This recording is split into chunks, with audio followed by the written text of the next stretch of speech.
अस्सलाम वालेकुम my YouTube family, welcome back to my channel Sheen reaction. This is Minoshin Chowdhury और मेरे साथ हैं। अस्सलाम वालेकुम, मेरा नाम है चौधरी आसिफ अली। उम्मीद करता हूँ आप सब लोग खैरियत से होंगे। वी होप सो आप सब लोग फिट फाट होंगे, टिप टॉप होंगे और मज़े से होंगे। तो आज हम जो वीडियो लेके आए हैं, वीडियो का टाइटल है ऐसा कि कतर के अमीर ने जो है वो विज़िट किया बांग्लादेश का। शेख हसीना से जो है वो उन्होंने मुलाकात की है और उसके अलावा कोक्सीज़ बाज़ार में इन्वेस्टमेंट कर रहे हैं। कोक्सीज़ बाज़ार में जो टूरिज़म स्पॉट है उसमें वो इन्वेस्टमेंट कर रहे हैं। शेख हसीना जो है वो बांग्लादेश को बहुत आगे लेके जा रही हैं और बहुत अच्छी जो है वो डिफरेंट कंट्रीज़ जो हैं वो बांग्लादेश में इन्वेस्टमेंट कर रहे हैं और बहुत अच्छी अपॉर्चुनिटीज़ मिल रही हैं बांग्लादेश को। Start the video 3, 2, 1 start.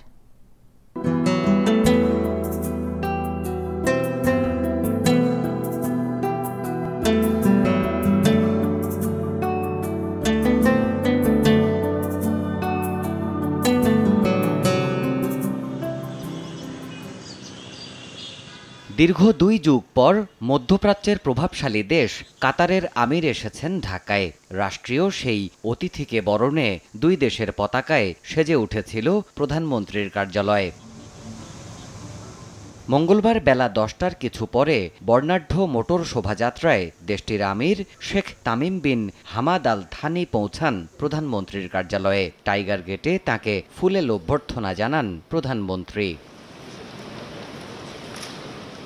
গেল জানুয়ারিতে সরকার গঠনের পর মধ্যপ্রাচ্য তথা প্রভাবশালীর তালিকায় থাকা দেশ থেকে কাতারের আমির বাংলাদেশে এলেন বড় অতিথি হিসেবে। কার্যালয়ে প্রবেশের পর দুই শীর্ষ নেতা একান্ত বৈঠক করেন কিছু সময়। এরপর বাংলাদেশ ও কাতারের প্রতিনিধি দলের দ্বিপাক্ষিক বৈঠক অনুষ্ঠিত হয়।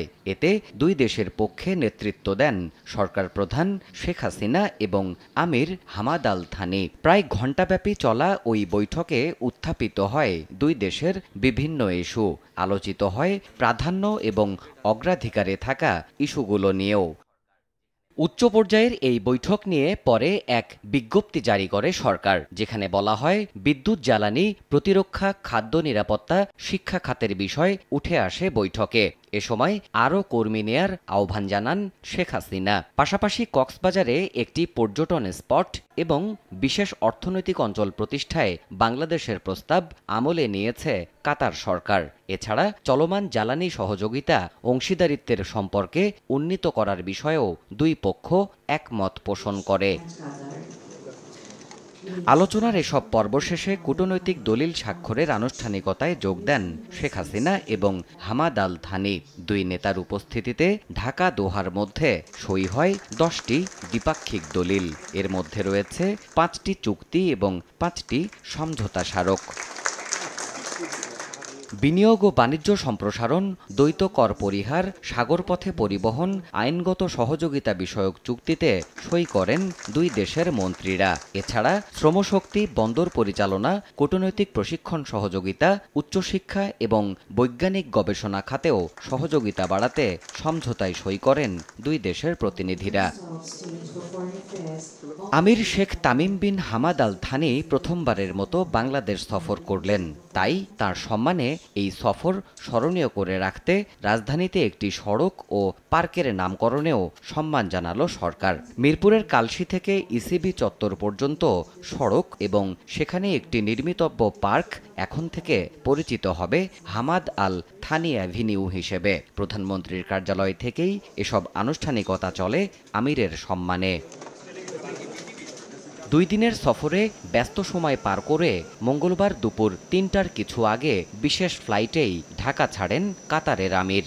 গার্ড অব অনারে বিদায়ী সম্মান জানানোর আয়োজনে ছিলেন পররাষ্ট্রমন্ত্রী ও জ্বালানি প্রতিমন্ত্রী সহ সরকারের ঊর্ধ্বতন কর্মকর্তারা। দেবাশিস রায়, সময় সংবাদ। व्यूअर्स, ये थी आज की वीडियो। हमने देखा कि कतर के अमीर जो हैं उन्होंने बांग्लादेश विज़िट किया। ना सिर्फ कतर के बल्कि डिफरेंट कंट्रीज़ जो हैं वो भी बांग्लादेश में आना चाह रहे हैं और बहुत सारी इन्वेस्टमेंट के प्रोजेक्ट्स जो हैं उन्होंने शुरू किए हैं। तो कतर के भी अमीर जो हैं कोक्सीज़ बाज़ार में इन्वेस्टमेंट की है और जो वहाँ पर टूरिज़म स्पॉट है उसको मज़ीद आगे बढ़ाने के लिए, उसको मज़ीद जो है वो पूरी दुनिया तक पहुँचाने के लिए जो है उनकी इन्वेस्टमेंट है। तो ये था आज का वीडियो। कतर के जो अमीर हैं उन्होंने बांग्लादेश का विज़िट किया। बांग्लादेश की प्राइम मिनिस्टर से उन्होंने मुलाकात की और बहुत से यहाँ पे मुआहदों पे साइन किए गए और फ्यूचर में भी बांग्लादेश और कतर एक दूसरे के साथ ताउन करेंगे और बहुत से मुआहदों पे दस्तखत हुए हैं। कतर ने यहाँ पे स्पेशल इकनॉमिक जोन में इन्वेस्टमेंट की है। कोक्सीज़ बाज़ार को टूरिज़्म स्पॉट बनाने के लिए भी उनको इन्वेस्टमेंट यहाँ पे करने जा रहा है कतर। और बांग्लादेश का टूरिज़्म इससे बहुत ज़्यादा आगे जाएगा। और कॉक्सेस बाज़ार दुनिया का सबसे बड़ा नॉन ब्रोकन बीच है। उम्मीद करते हैं कतर की इन्वेस्टमेंट के बाद पूरी दुनिया से लोग यहाँ पे आएंगे और बांग्लादेश की इकॉनमी को इससे बहुत ज़्यादा फ़ायदा होगा। इस बाज़ार जो है एक वो बहुत ही खूबसूरत टूरिस्ट प्लेस है, पूरी दुनिया के लोग यहाँ पे आते हैं, लेकिन इसको उतना ज़्यादा लोग दुनिया में नहीं जानते। अब इसमें इन्वेस्टमेंट होने से इसको मज़ीद अच्छा बनाया जाएगा और जिसकी वजह से इसकी न्यूज़ पहुँचेगी और मज़ीद जो है वो टूरिस्ट यहाँ पे आएंगे, जिससे बांग्लादेश में न्यू अपॉर्चुनिटीज़ जो हैं वो खुलेंगी। तो ज़रूर बताइएगा वीडियो कैसी लगी। वीडियो अच्छी लगी हो तो वीडियो को लाइक कर दें, चैनल पर हो तो चैनल को सब्सक्राइब कर दें और बेल आइकन को हल्का सा प्रेस कर दें। मिलते हैं नेक्स्ट वीडियो में। Till then stay healthy, stay wealthy, stay awesome.